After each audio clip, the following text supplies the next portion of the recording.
ఈ రోజు మనం చూస్తే కష్టజీవులు మేడే అంటే గుర్తొస్తుంది శ్రమ దోపిడీ జరగకూడదని. ఈ రోజు నందమూరి తారక రామారావు గారికి జన్మ ఇచ్చిన స్థలం ఈ స్థలమే, ఈ ప్రాంతమే.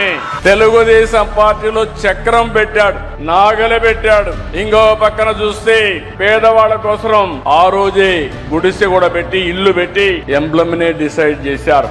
ఆ రోజు ఆయన దూరదృష్టితో ఆలోచించాడు. పసుపు శుభం.